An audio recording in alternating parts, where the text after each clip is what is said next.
Call meeting to order. Please join the Pledge of Allegiance.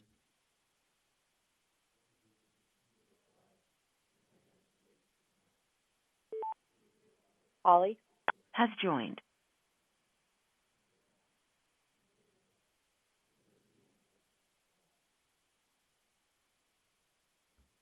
Good evening. Welcome to the August 11th session of your Brookings City Council. Ask City Clerk to record attendance. Mayor and council members, when I call your name, please answer with present. Bacon? Present. Brink? Present. Collins? Present. Corbett? Present. Niemeyer? Present. Tilton Byrne? Present. Okay, thank you. First item is a consent agenda. Entertain a motion to approve consent agenda. So moved. Second. We have a motion and a second. Any public comment on consent agenda? Seeing none, close public comment. Council comments, questions? Please call the roll. Corbett? Aye. Niemeyer? Aye. Tilton Byrne? Aye. Bacon? Aye. Brink? Aye. Collins? Okay, consent agenda is approved. Next, open forum and presentations. Anyone can speak to the council on a topic that's not on tonight's agenda. Here to speak to any topic? Okay, seeing none, close the public forum. The next, I guess we have the 2019 Comprehensive Annual Financial Report and Audit, and Deputy Finance Manager Ashley Wrench.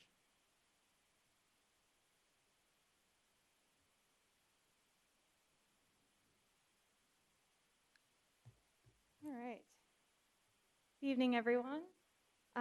Tonight I'll be providing a presentation on the 2019 City of Brookings Comprehensive Annual Financial Report and the Financial Statement Audit. In this presentation, I'll discuss the purpose and elements of the Comprehensive Annual Financial Report and also provide a high-level overview of the 2019 financial statements. I'll also provide some highlights of the general fund in particular, as this fund is the one that supports our day-to-day operations, including administration as well as public safety, public works, and parks and rec, among others.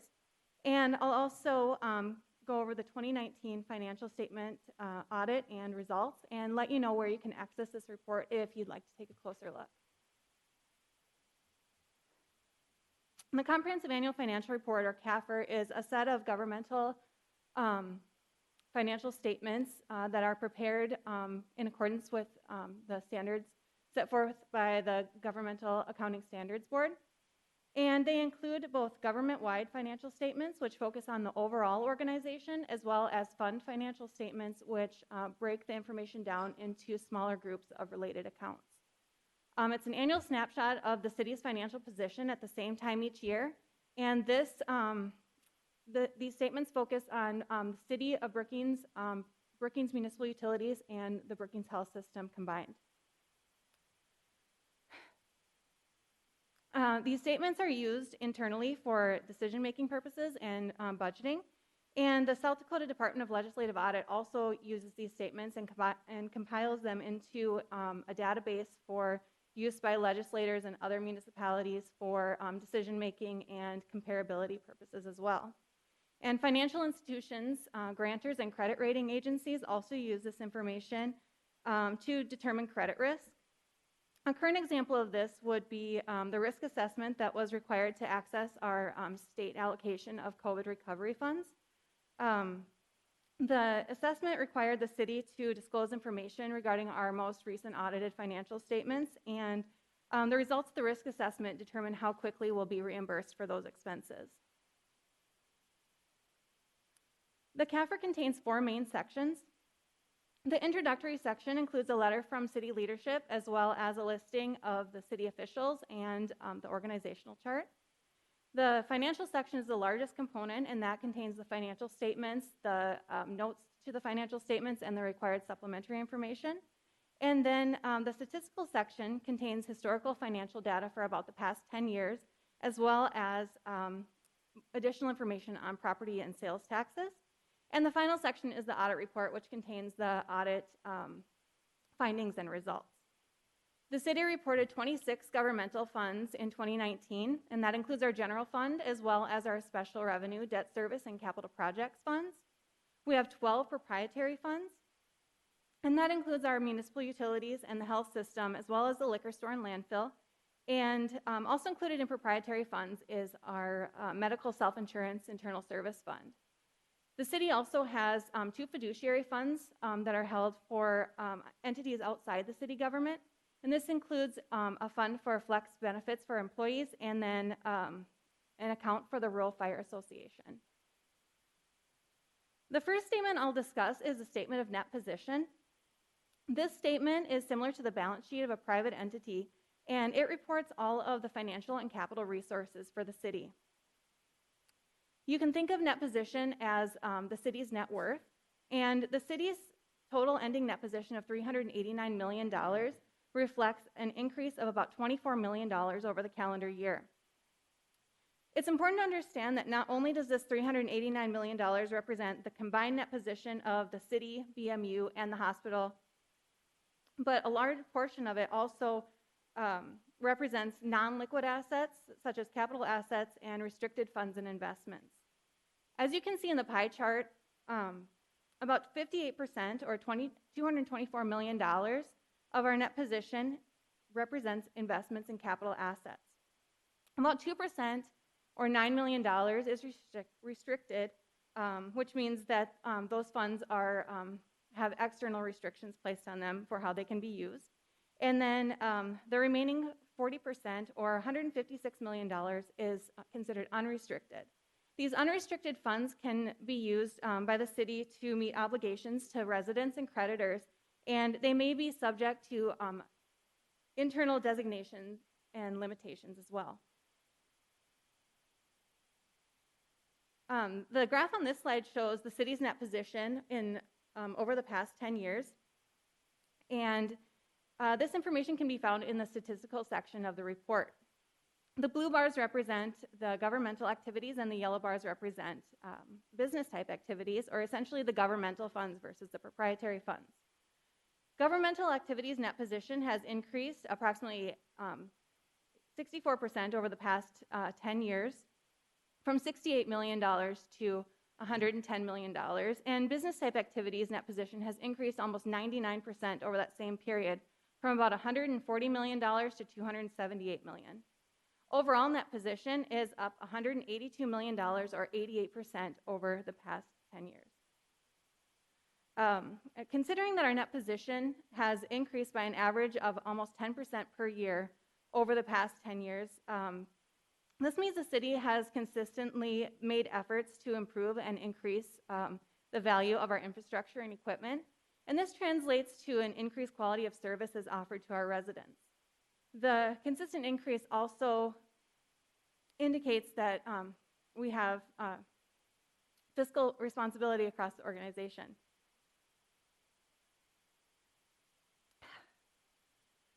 Next, I'll discuss the statement of activities. This statement shows the city's change in net position over last year in terms of revenues and expenses, similar to the private entity's income statement. Information on this statement is similar to what you have heard in the budget presentations. General fund revenues are primarily driven by property and sales tax, and public safety, parks, and streets make up the largest portion of our general fund expenditures. The 4 major proprietary funds that drive business type revenues and expenses are the electric, telephone, wastewater, and health system funds. Governmental activities increased by approximately $8 million over the year, and business type activities increased by about $16 million. The circular chart at the right shows how the city operations, BMU, and the Brookings Health System relate to one another in terms of total net position. As you can see, the city operations represent about 40% of net position, BMU is at 41%, and the health system as about 19%.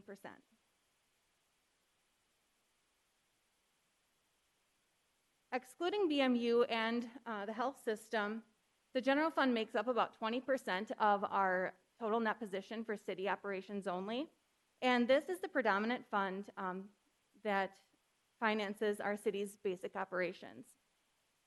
The general fund balance increased by approximately $1.4 million or 8.3% over 2018, and actual expenditures were about $1.4 million under adjusted budget for the year. This is due to lower personnel expenses in the Parks and Police Department as a result of vacancies, and also a change in the project scope at the Larson Ice Arena. There was maintenance expenses that were budgeted for this facility, and the scope was shifted to a capital project to be financed by a bond, and therefore the budgeted maintenance expenses were not incurred. Actual revenues were about $523,000 over adjusted budget, and this is due to favorable economic activity and higher return on investments. Finally, I'll provide a quick recap of the 2019 financial statement audit. We're pleased to report that the audit results included no internal control deficiencies, no instances of noncompliance, and no material weaknesses for the reporting period. And the Finance Department submitted the final report to the Government Finance Officers Association to be considered for a nationally recognized award in financial reporting. The audit was conducted in May and June by BKD CPAs and Advisors of Lincoln, Nebraska, and they issued their final opinion on June 29th. This has been a quick summary of the 155-page comprehensive annual report. If you'd like more detail or would like to see the report, you can find it online at our website by clicking on City Departments and Finance Department and Financial Reports. And please let me know if you have any questions, or feel free to contact Eric or myself in the future if you have any questions on this report. Thank you. Questions? Okay. Oh, City Manager. I would just comment that Eric and his team, Ashley, did a phenomenal job with the audit this year. It's taken a lot of work. A lot of people don't understand that it takes 4, maybe 5 months worth of work, day in, day out, getting this stuff done and prepared. And the results are great. We're in a great financial position given the conditions of COVID and everything out there. I think that's thanks to your work, but also the City Council's work and properly planning. So hats off to everyone. And thank you for the report, Ashley. Okay, looking ahead then to the second quarter CFO report, have the CFO. More finance for you guys. So let's start with the quarterly CFO report. What I'll touch here is an update on revenues, how we're doing the budget, what we think our guidance is for the remaining of the year, and lastly, we'll do a City Council priority funding update on the projects that staff's recommending. So let's start with the revenue. And the table on the left, and I know I present this all the time, but we have new City Council members, and for the public, I'll describe what the information is on the table. This table has the January to June tax revenue. So on the top left, we have the sales tax revenue, which is composed of first and second penny. Those are your mainly sales tax operation driven. Third penny, it's the tourism tax. And then we have the bid or pillow tax, which is a fee that the city receives for hotels. So then we list the property tax. So for sales tax, first and second penny, the first column is your budget. The second column is your prorated. That means historically where we were at the end of June, and that's what we compare to the actuals, which is your third column. Your fourth column in yellow is the difference of your actuals versus the prorated budget. So for the first penny, for example, the way to read it is you're $53,000 above budget or at a surplus or 1.6%. So first and second penny on a cash basis, we are outperforming the budget by 1.6%. Third penny, unfortunately, is not the same story. If you read it, we're about 13.7% year to date or $64,000 negative. The bid pillow tax, it's about $30,000 or 26.3% negative. I want to move to the chart on the right, and that just compares how we were versus last year. So in comparison, we are 2.6% below last year at this point of time, but the good news is that we're 0.2 above budget. Now there's a caveat with this data, and it's, I guess we were lucky enough that in a bad timing, we received a settlement of $144,000 for previous periods, which dates back to 2014 and 17, and we'd received this cash. So if we strip this cash, these numbers have this $144,000. So the real kind of like economic activity tax revenue would be 4.6% lower than last year, and 1.8% below budget. Lastly, property tax, right now we're at 6.44% above budget. The next big cash that we will receive it's in October. So altogether, our taxes are about 1.3% on a cash basis higher than budget. Since we're in a COVID space, and we believe it was important to give you a little bit more information on, well, how has tax been performing on a quarterly basis. So top left, your table shows the collections. This means this includes the $144,000 settlement received. And as you can see, our first quarter, year over year, we were about 1% below last year. Remember that March, the end of March, we had a little bit of COVID effect, and versus budget, we were about 1.9% on a prorated basis. Second quarter, with this settlement, we're at 4.3% negative, or $160,000. But versus budget, we are actually outperforming it by 2.5%. Now, we look at the adjusted, which shows the true economic performance. The difference in the second quarter is that we would be at 8.2% negative, or 1.7% below budget. Now, this doesn't look good, but it is better than expected, and it's better if you compare it to the national average performance. The latest estimate that we received for GDP decrease was about 33%, and the Midwest Economy Index was actually close at -9 in June. So we're more in line with the Midwest Economic Index. We're outperforming it, and we're outperforming the national average as well. Any questions on revenue? All right. So moving on to expenses, how are we doing against budget? So on the top left, again, we look at the expenditures by department, what we had budgeted, the prorated in a straight line budget. That means since we're at June, it's 50% of your budget, your actuals, and then blue, it's favorable, black is unfavorable compared to the 50%, and then you move on to the percentage used. We have some departments that are unfavorable to budget. Most of them are the city attorneys due to the litigation case with the county. The other departments are just timing of payments. We expect those to smoothen throughout the year. They were just upfront expenses. In the case of finance, was the audit expense that we just finalized, so we paid for it upfront. Overall, if we move all the way to the bottom, we are performing at 42.9% of budget, or have a surplus of 1.3 when we compare it to the approved budget. If we move on to the right, to the top of the page, we see the CIP projects at 13.7% of usage. The heavy activity is happening during this time, so we expect that to catch up as we go through the year, although we did reduce the expense on those as well. And then all other revenue, all other expenses are about 30% of budget. So in total, the city is at 31.4% usage of the budget, or 10.7 million of favorability. Any questions? All right. Moving on to the Swiftel Center, and I'm hoping Tom and his staff is here just in case you have any more questions. As a reminder, this was requested that staff presented a quarterly update to see how the Swiftel Center is performing.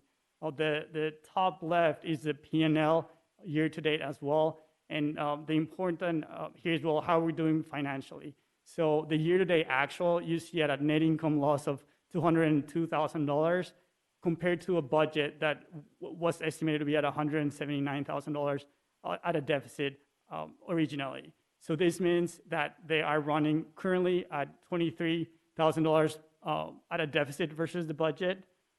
This amount does take into consideration the $264,000 SBA loan that they received, mainly to pay for payroll and utilities as well for this year.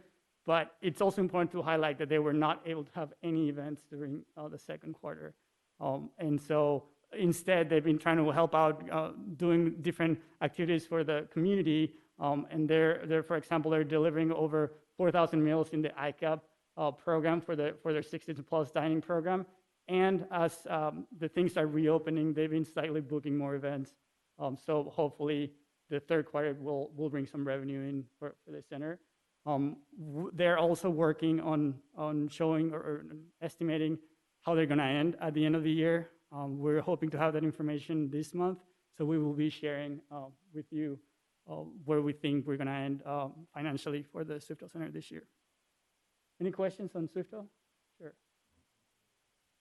Eric, I thank you and Tom and everybody that put this together, because this is what we've been wanting and needing. And like you said, unfortunately, because of COVID, this is reflecting something way more than typical. Would we be able to look at a previous years just so we could get a feel now that we're seeing the breakdown? I just think it would really help us. Sure. Because this isn't a good reflection for them because of COVID. It's, they've lost a full quarter's worth of revenue. So thank you. Sure, I can definitely bring that in. Do you think 1 or 2 years going back? I don't know if anybody else has any feeling. Just for me, at least one typical year would be good. Councilmember Brink. I was going to ask too, I'm commending you for helping out with the United Way meals and the ICAP system. I just wondered if there's any kind of budget impact to the operations of the Swiftel Center in doing that service for the community, or how that's I guess I'll reflected. let Tom answer that. He's off to that side.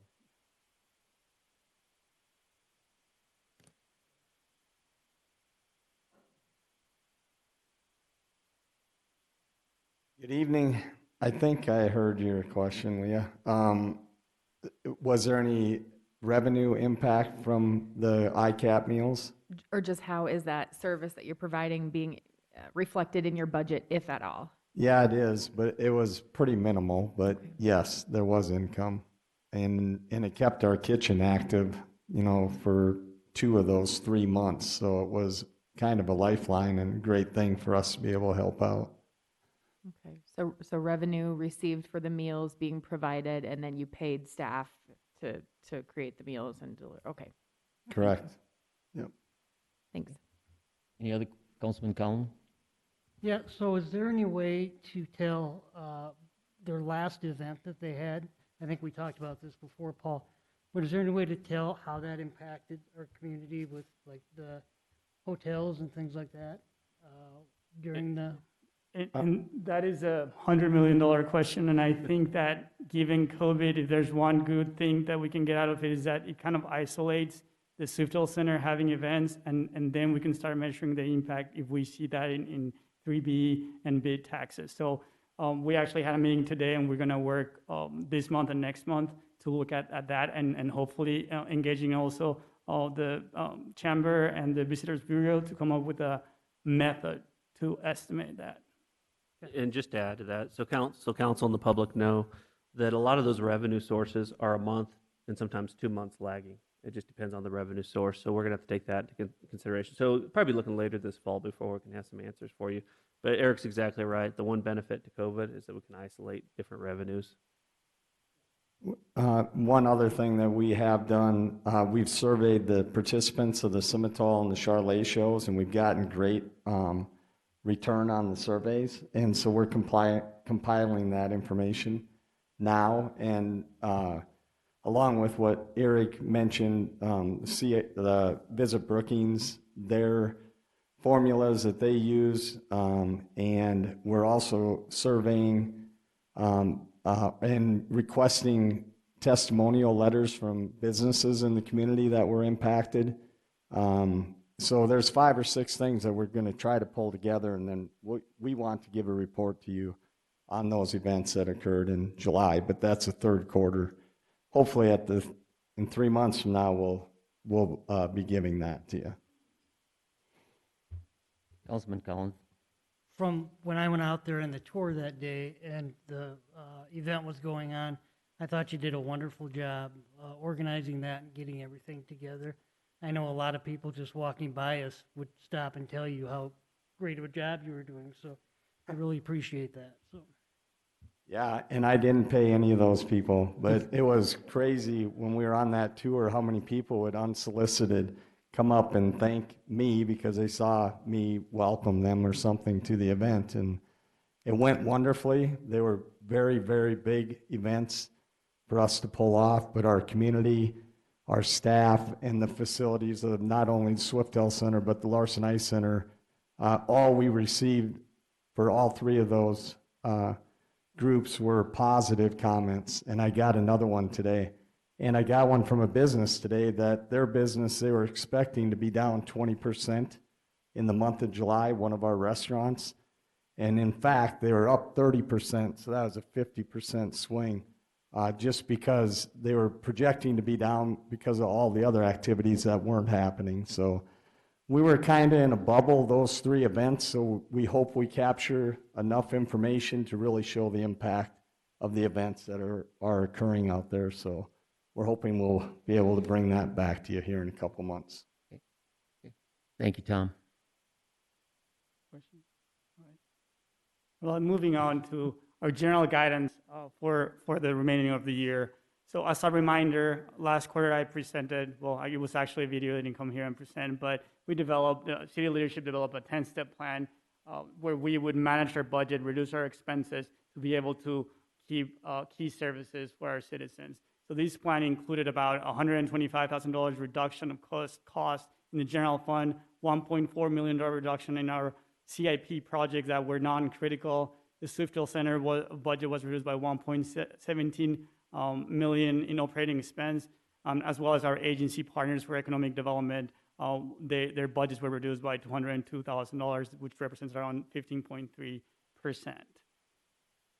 So looking forward, given recent macro and local economic factors, as well as engaging different people in the community that know about this subject, we've revised our guidance. So our first and second penny guidance went from 30% contraction to now we're believing, we think that it's a good estimate to go about 8% contraction.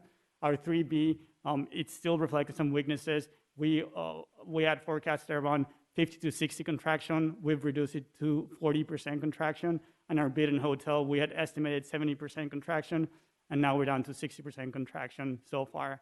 Our city staff also came together and estimated the rest of the revenues. Remember that taxes around 40 to 45%, but we also get a lot of fees and interest income, and we came up with an updated budget, an updated estimate of where we're gonna end up at the end of the year. So the table below shows that the general fund and the CIP fund, with the revenue expectation and the current expenses reduced, we'll be at a surplus. The general fund, we're thinking we're gonna end up at a $400,000 surplus versus current approved budget, and the CIP fund about $1 million surplus. So what we're gonna do, staff will reconvene, and we're gonna discuss prioritize which projects can we bring back to still deliver those services to our citizens. We're gonna prioritize based on stimulating the local economy as well as critical services for our citizens. Unfortunately, the 3B and bid funds are projected to come at a deficit. 3B around $143,000 and bid tax around $101,000. We may need to use reserves right now if we end up like that to offset that deficit. Both funds have currently the reserves to offset those amounts if needed. Any questions on our guidance? All right, and lastly, the City Council priority project list update.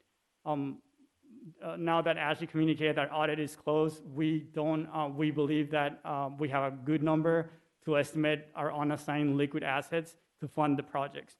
So the report shows $8.2 million we closed in 2019. Then we take our G&E reserves of about $2.5 million and $847, which leaves us with $4.8 million of City Council priority funding available for the projects. The next table below shows the approved projects, and we have the indoor reg, the food bag, and the interchange. The interchange has actually been taken action by City Council.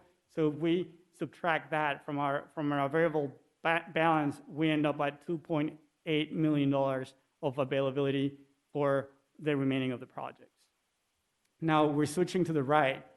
Then staff suggests the primary project funding, which includes the facility improvements for 2020, 2021, and 2022. These are the results of McKinstry's study, and they were suggested, and they are in our CIP plan along with the revenue from this priority funding as well. The remaining of the primary projects are the Parks Master Plan and the Downtown Master Plan. The total of unapproved primary projects are 2.7 million. So the surplus after factoring primary projects, it's about $109,000. Then staff, we have a list of secondary projects, and these are just as an FYI in case priorities change or we get more availability of funds. Any questions on this update? Sure. Councilman Brink? So if I'm understanding this correctly, your proposal is that we move these facility improvements into our approved projects list. Can you remind me what some of those facility improvements are? I don't know if you have that detail. Sure. And this was presented, when was that? It was last year. Matt presented it and it was all the McKinstry findings. I know that the 2020 facility improvements include a boiler for the library and a heater for the Larson Ice Arena. The 2021 and 2022, it's a list of 30. We can definitely let you know. But they're just the critical projects that McKinstry said that needed to be done by that year to keep our facilities going. Mm-hmm. But we can definitely send you the information again. Mm-hmm. Yeah, thank you. That's helpful. I won't speak for anyone else, but I know for me, I would prioritize our ability to maintain our existing structures and facilities over adding a new structure like the indoor rec center. So I would actually think of that a little bit differently myself. Assistant City Manager, do you have a comment?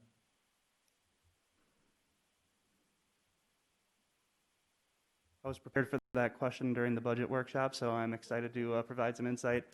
Going into 2021, actually more than half of that, about $800,000 is for the library alone. So that's where we have our large-scale HVAC repairs and some indoor patchwork and things of that nature. So over half of that is that. We did budget a little bit for emergency repairs of the police facility to get us by.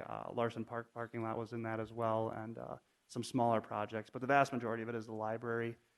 I am drawing a blank on 2022, but it is those larger scale, like HVAC type repairs. Okay, thank you. Any other questions? Okay, thank you. All right, that's it. So yeah, if you have any questions, you know where to find me, and this will also be on our website. Thank you.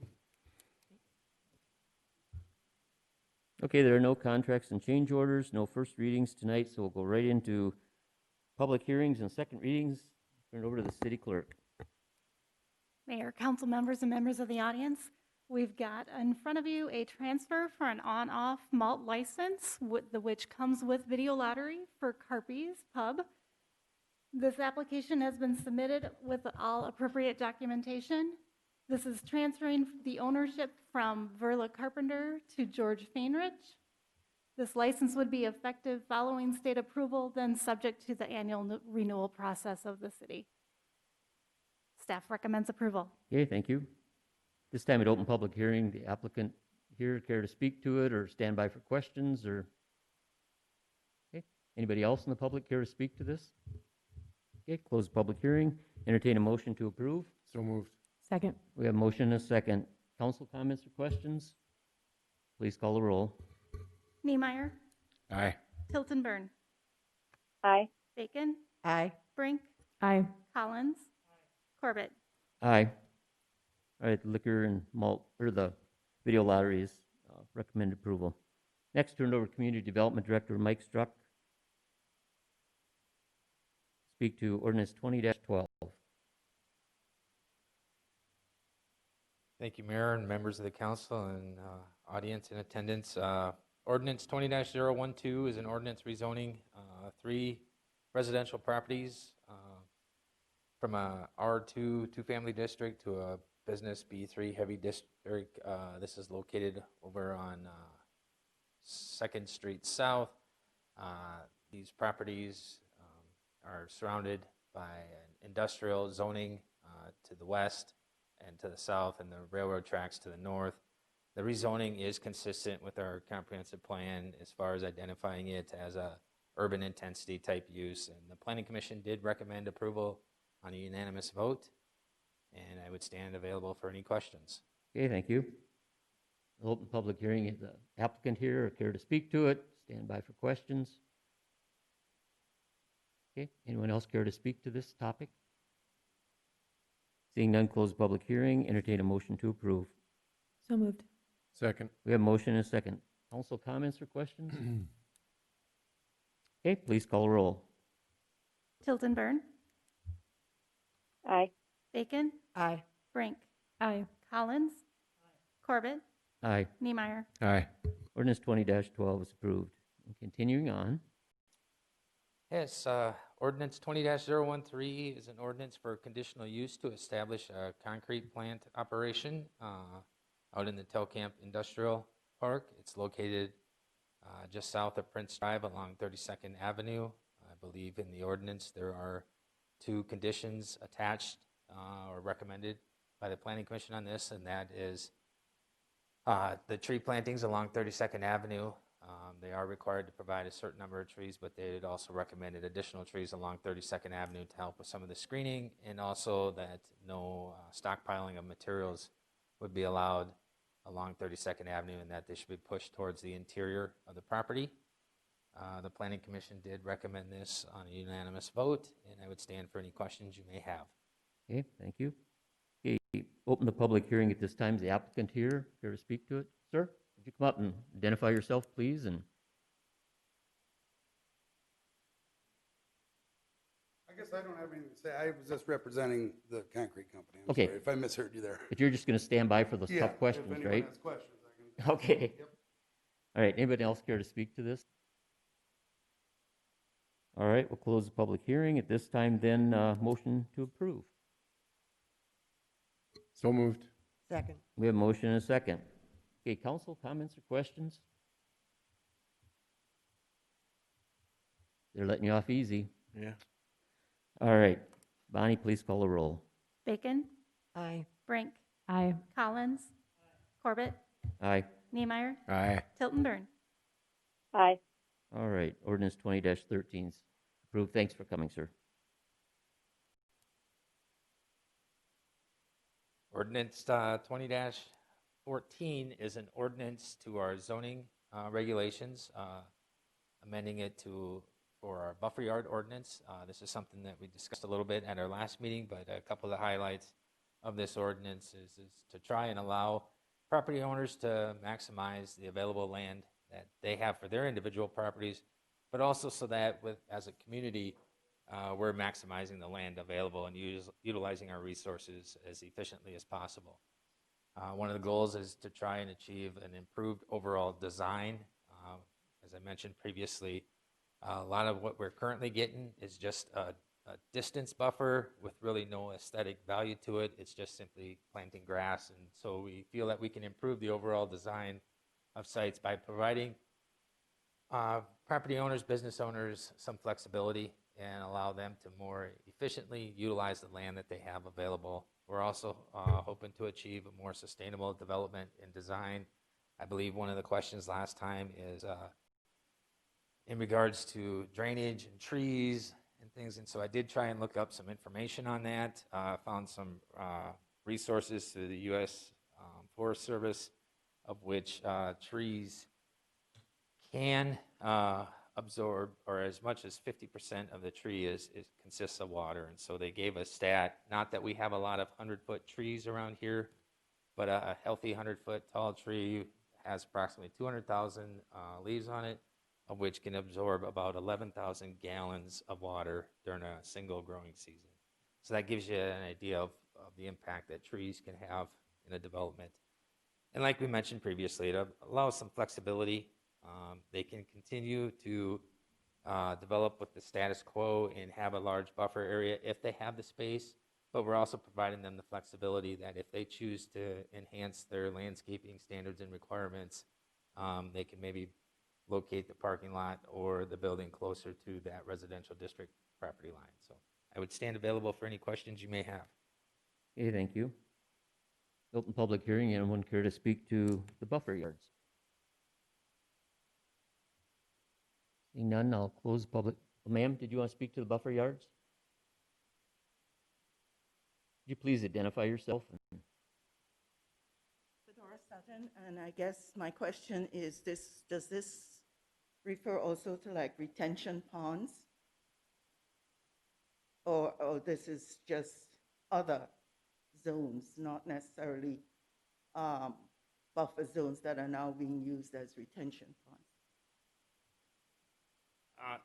This is in regards to commercial and industrial zone properties that would abut a residential district boundary line.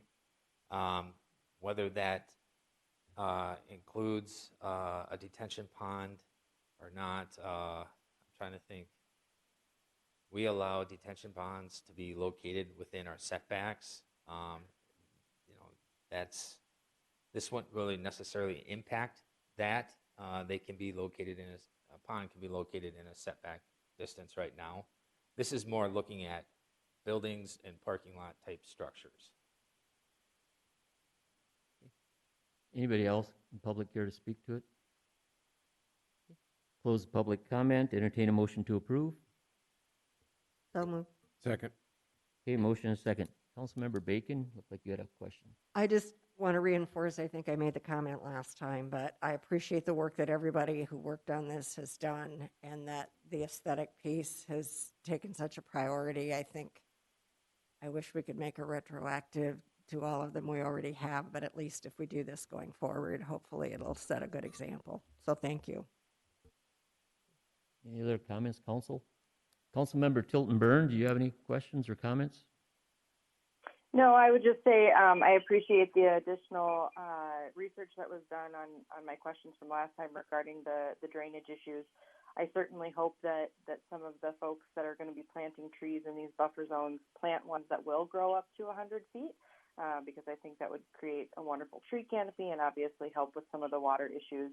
I do think a lot of the trees we end up getting are more dwarf-sized trees and certainly don't reach that height, but I would be excited to see some 100-foot trees. Well, and your kids are young enough, so they'd get to see them. So, council, any other comments or questions? Please call the roll. Brink. Aye. Collins. Corbett. Aye. Niemeyer. Aye. Tilton Burn. Aye. Bacon. Aye. Okay, ordinance 20-14 is approved, and again, thanks for your work on that. And now you're on other business, number 9A. Thank you, Mayor and council members and members of the audience. Item 9A is action to approve a preliminary plat for Block 5 in the Southland Addition, as well as the 23rd Street South right-of-way that is located within the Bluegill 3rd Edition. This comes as a recommendation from the Planning Commission on a 7-2 vote for approval. The Development Review Team has reviewed this as well. There was a minor change to the previously approved preliminary plat. 22nd Street South was originally proposed to extend eastward to the property line. The developer has proposed moving that further south, and so it's not shown on this particular plat, but the 23rd Street South would actually extend over to the property line in place. Both 22nd and 23rd extend westward all the way to 17th Avenue. Our comprehensive plan identifies a major street in this corridor. Whether it's located at 22nd or 23rd, we really don't have much of a preference as long as we're able to provide that connectivity back to 17th Street or 17th Avenue. And in the future, this would extend all the way out to 22nd Avenue South as well. So staff is available for any questions you may have.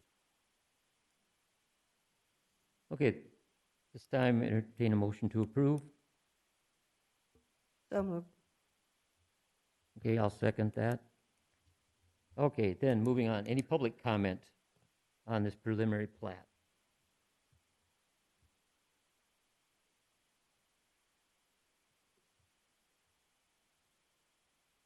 Okay, no public comment. Council, any other comments? Councilmember Brink? Yeah, Mike, would you be willing to summarize for us there's two members of the Planning Commission that voted no on this. Could you please explain the reasons for that? The general consensus was a disagreement on whether it should be 22nd or 23rd Street that would extend all the way through. And then But they if were the plat doesn't specify, or if you're saying it doesn't really matter which one it would be, then why would they? just because it was previously approved with 22nd Avenue being extended through. I think the other general consensus is they wanted to see the larger master plan for the entire area. And so I don't know if it was necessarily they were opposed to the individual preliminary plat, as they wanted to see the grander scheme of everything. And then BMU's comments on this, is it just on this map here? This is actually an incorrect map.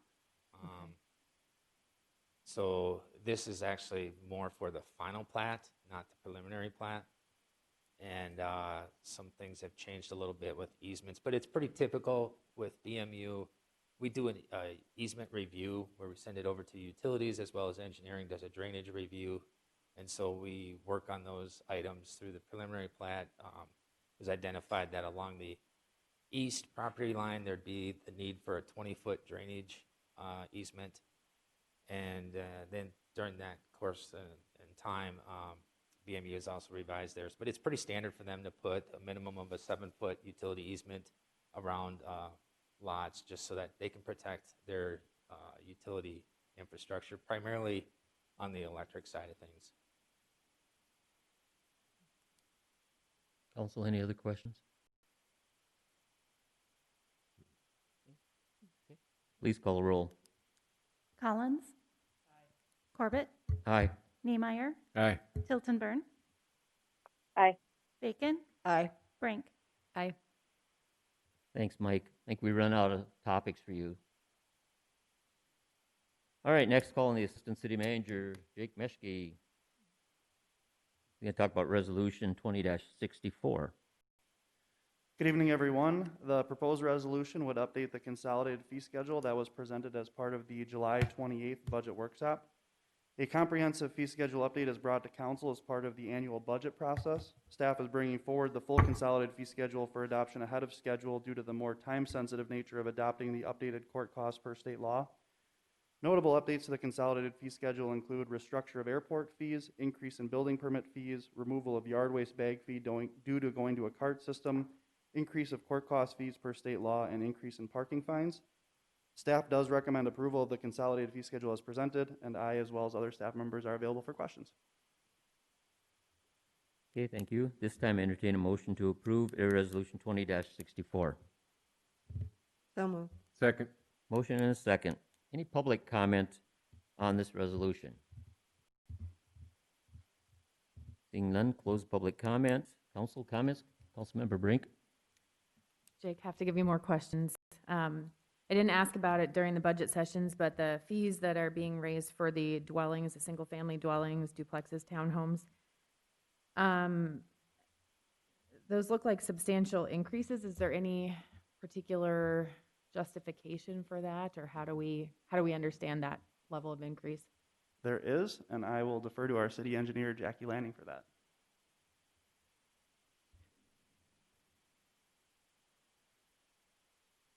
Good evening. We did a research on different building permit fees in other communities. Jared Thomas, our building official, performed that, and then found that the City of Brookings fees, we hadn't raised them in a number of years, and they were significantly lower compared to the other communities, especially Sioux Falls, Watertown. He had a chart of other communities he looked at. I don't have that readily here, but we really found that we were falling behind on keeping up with that valuation per square foot. So the calculation is all the same. We're just raising the valuation per square foot to the market rates. And I did some research on the roofing and siding fees.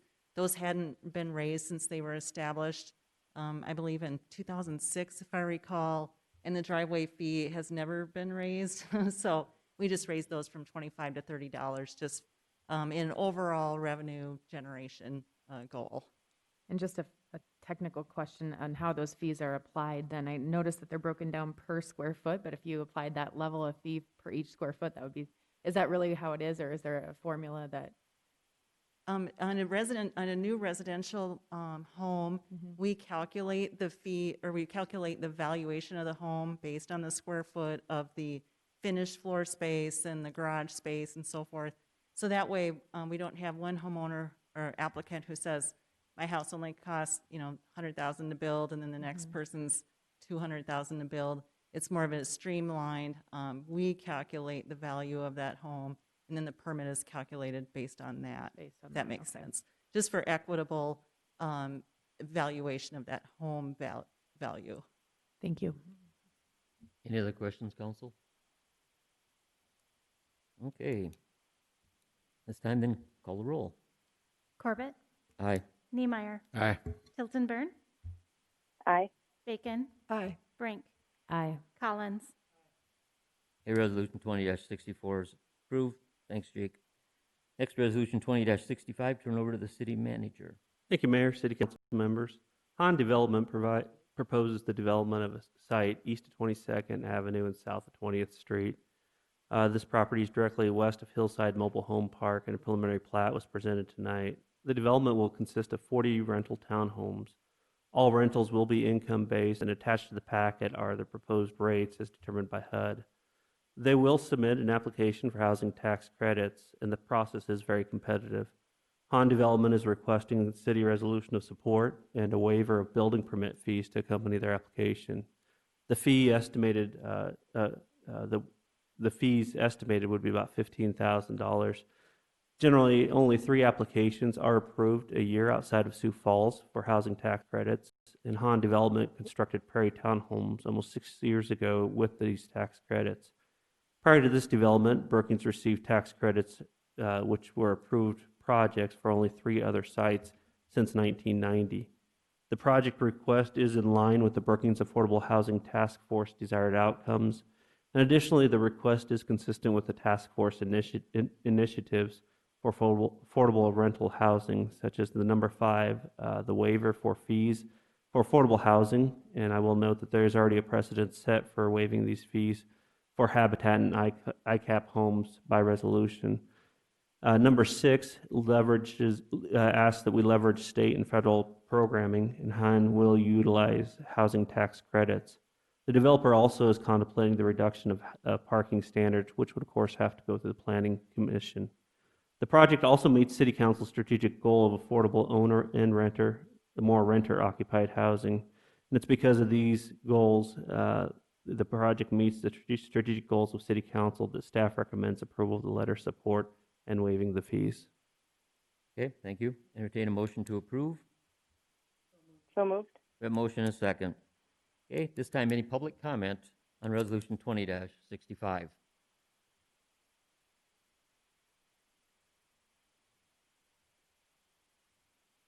Okay, close public comment. Council comments or questions? First, did everybody receive the letter from Mr. Houghton, Executive Director of the BEDC today? Okay. Councilmember Bacon. I just, as a member of the Affordable Housing Task Force, I want to thank this developer for working so hard to look at all the issues we tried to address and all the recommendations we made. So thank you. Okay. Councilmember Brink.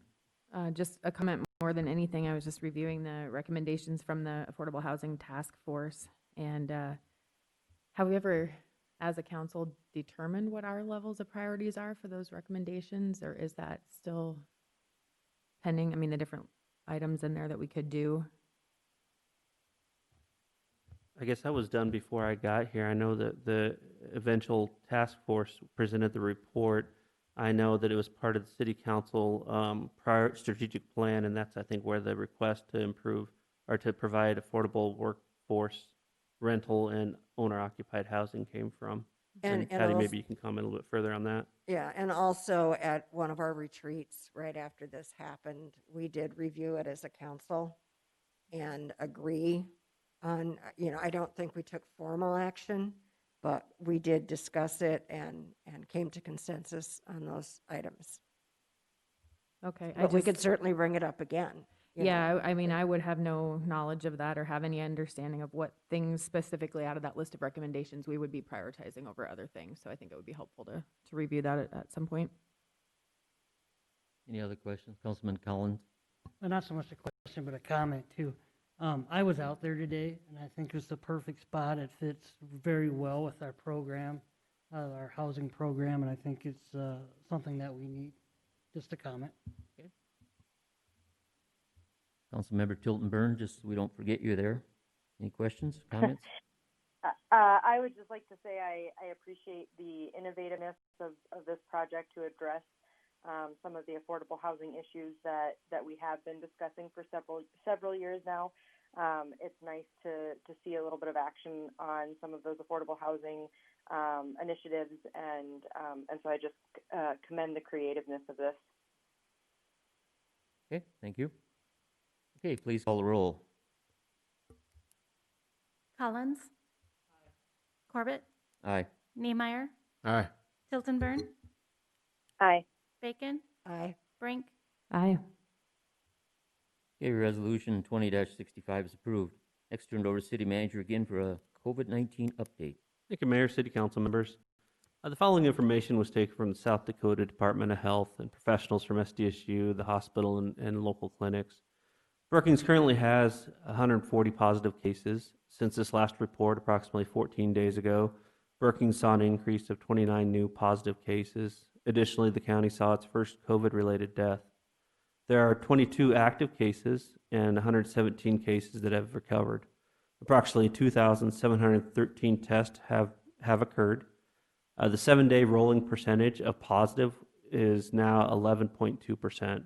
At the last meeting, we were at 3.6% for the 7-day average, so it's quite an increase. Hospitalization bed management plan is still at level 1, which is 1 to 5 patients, so the hospitalization is relatively low. The county is still in a substantial community spread. Of interest, this last weekend, South Dakota did see a large increase, 129 cases on Sunday. Generally, we see relatively low numbers over the weekends. This type of increase hasn't occurred since the Smithfield outbreak. Daily testings have decreased to the normal versus a few weeks ago. Normal is usually around 30 to 40 cases, or 30 to 40 tests a day. The decrease has allowed for capacity for testing. The decrease allowed capacity for testing results within 2 to 5 days now, which is nice to see. Staff did include in the packet the proposed 4-phase plan, which is very fluid and adjustable based on City Council's desires at the time a warranted action is determined. The plan utilizes existing ordinances. Phase 1, for example, is based on the stay-at-home ordinance, which is the most restrictive for businesses and residents in the community. Phase 2 keeps bars, restaurants, and salons closed and gives guidance to residents. And Phase 3 opens many businesses to 50% occupancy while requiring employees to wear masks. That's the current ordinance that we have in place until September 8th. Phase 4 would open the community at 100%. All phases have been uploaded to the website with either detailed description or brief frequently asked questions should people want to review that more in detail. Each time council determines a need to move into a phase, legislative action will be warranted. Based on the information available at the time, council can adjust each ordinance to address known factors at that time. The criteria for moving between phases are guidelines that are used for council to make informed decision. Given the dynamic nature of COVID, the criteria is subject to change as new information becomes available and understanding the virus evolves. Areas of importance, the metrics that will be monitored include the ability to control the epidemic. This metric looks at the past 14 days and the control of the transmission. So right now that answer is no. It is not under control. The health system capacity to cope with any resurgence of COVID. Right now, our health system is able to take on current conditions, so that's a yes. And the ability to detect and manage the cases and their contacts. So the first response is the mitigation of that, and the answer to that is yes. We can perform the number of tests required based on the percentage of positives that we have. The second is the suppression, and that answer is no, because we try to hit a target of about 3% of positive tests. Right now we're at 11%. So should the trends hold based on next week's report, staff will bring back the existing ordinance for renewal. A factor that council will need to weigh in as they determine whether to renew it first reading would be August 8th. First reading would be the next regular meeting, August 25th, and then the second reading, September 8th. What you'll have to consider is the impact of the public schools and university going back into session. The summary of the metrics are provided by our community partners. The City of Brookings does not have direct access to the data, but our partners do. The data is not given to the city because of HIPAA rules and regulations, but the committee will meet weekly to give the city high-level understanding of the community metrics by Friday. This information will be uploaded to our website, which is right before you right now. And these partners that make up the committee include 3 epidemiologists, 2 virologists, 2 cell biologists, 2 immunologists, and representatives from Sanford and the hospital. I would publicly like to express my sincere thank you for their help to date and would be happy to answer any questions council has. Any questions? And echo what City Manager said, that committee is just a fantastic group of people that work and very intelligent people, and they're doing great work. So, Councilmember Bacon, did you have a question or comment? I'm going to ask forgiveness if we already know this, but I've forgotten. Do we know if the university has a plan for how to, when they're going to test students, how they're going to determine who needs to be tested? Do we know if they've been able to put a plan together? I know we're communicating weekly, and they did receive 3 new testing machines, and they do have that plan in the works. So I believe they do have capacity at the university to have tests right now. Our community partner receives those results not only from the university, from the Vera, Sanford, and then the hospital as well to give us information, not specifically on the cases, but overall the summary. University has, of course, their JAXR back plan, and then Right. they have a 37-page document in there about how they'll implement everything and speaking to some of these same things. And it's a very thorough document written by, again, very good people. So, Thank you. Councilmember Rink. I would just ask City Manager Brazino if you can run through that again, the part about, you mentioned of the cases that have happened in the last 14 days, an 11% positivity rate, and that's a factor that we're looking at. If we look at that factor for determining these levels and the amount of tests that are conducted in the community fluctuates so dramatically week to week, what factors can we use to attribute that fluctuation, and how do we then understand that number in light of the fact that those test numbers in the macro shift so much? Sure. So that does play a role in it. For example, the last 3 weeks ago, we saw 2 weeks of a large influx of testing, and that we assume came from the 4th of July. Now to date, those tests have evolved, come through the system, and now we're testing a lot fewer. But those tests that we are testing are coming back with more positive responses, so therefore the percentage is higher. I don't know if that answers your question. It's more about how are the medical groups deciding which individuals get tested then? Are they just those that present themselves and ask that question? You know, we can make hypotheses about where people might have come into contact with something and whether or not that impacts, you know, they're having a positive test, but it really doesn't matter so much where. It's just a question of how much, and if we're testing fewer, you know, how do we understand that? It seems like a hard thing to compare week over week when the numbers of cases or the numbers of tests are shifting a lot. Sure, and I can certainly ask that question for you and see what type of response they come back with. I think that'd be helpful. Okay, Councilman Collins. Do you know, do other towns around us, like Watertown and maybe Aberdeen, do they use the same criteria? No, not that I'm aware of. That you know, okay. Yeah, no. So we don't have any comparisons or anything with other towns? No, Okay. no. I know there's a lot of other towns that I communicate with city managers across the state. I share this information with them to help them make educated decisions as they move forward as well. Anything we do, we try to share with people across the state, and they do with us as well. Mm-hmm. Yeah, comments? Councilmember Tilton Burn, I want to forget you. I appreciate that. I do want to thank the city staff for outlining this plan and City Manager Brasino for presenting it tonight, because I do think this is really helpful, having a roadmap and kind of seeing what the different phases are. I know that one of the last times that I had a discussion with members of the team that did kind of help develop this, one of the epidemiologists did mention the development of kind of the criteria that we look at, and did a really great job during that meeting of explaining why those are the criteria we look at, how they relate to kind of global recommendations around tracking cases and testing. And I just really appreciate that background and that knowledge. If there is any way either to maybe have some kind of recording of the explanation of what that is that we can share on social media, or maybe a written example of why those are the criteria we look at, I think that would be really helpful, not only for the council members, but for the members of the community to better understand what that criteria is and why that's the criteria we're looking at. Yeah, we can definitely share that on social media. I know Chelsea's been waiting till after this meeting to do so, but our website, for those people that are watching this at home, our website is up to date, and we do have all the criteria out there, and then there is a hyperlink there available for the complete details of those thresholds, but we can definitely put that out via social media as well. Okay, thank you. Councilmember. Just one more comment.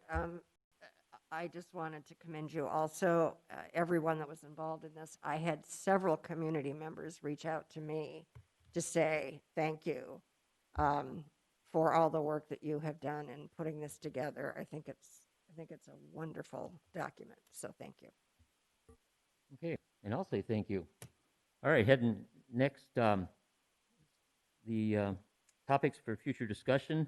Next Tuesday at 5 o'clock, study session, video lottery, and then the Brookings School District subsidy funding request or comment, I guess, or discussion, followed by August 25th, the regular meeting, and that'll be the possible ordinance on the 2021 budget, and as the city manager said, then discussion on a first reading of COVID. Where do we go in the future from ordinance 20-10?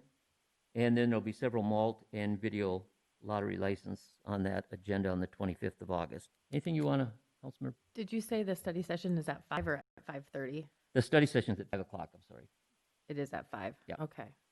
I think it's on the website at 5:30, so. Oh, Yeah, I think previously City Council requested 5:30, just to give people a chance that work to make it there, but it's entirely up to council what you'd like to do. I'm just going by my notes here, so we went 5 or 5:30?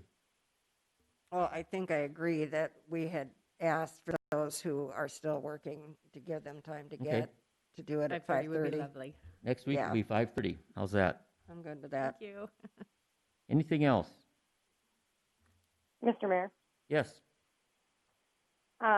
I would like to just say, I think as all of us are aware, our community has recently suffered the tragic loss of a young child due to a drowning in a retention pond. And I think it's really the responsibility of this council to review our policies around public and private retention ponds and any safety measures that may or may not be in place surrounding them. So I'd like to motion that at a future study session, we discuss any current regulations and potential best practices around these human-made ponds, especially considering elements such as depth, lining materials, barriers, whether they be natural barriers or fencing, drop-off grade of the pond, and anything else that may be pertinent to that kind of discussion. Okay, we'll put it down on a future agenda item then. Thank you. Oh, that was a motion. Is there a second to that one? Okay, motion and a second. Council, all in favor of adding that to a future agenda? Aye. Aye. Aye. Aye. Opposed, same sign. Okay. Okay, anything else? All right, we're going to be going into an executive session, and there'll be no action taken coming out of executive session. So at this time, pursuant to South Dakota Codified Law 1-25-2, going to executive session for consulting with legal counsel or reviewing communications from legal counsel about proposed or pending litigation or contractual matters. Entertain a motion to go into executive session. So moved. Second. Motion and second. All in favor say aye. Aye. For executive session. Okay, we're out of executive session at 8:23 p.m. I'd entertain a motion to adjourn. So moved. Second. Motion and second. All in favor say aye. Good night.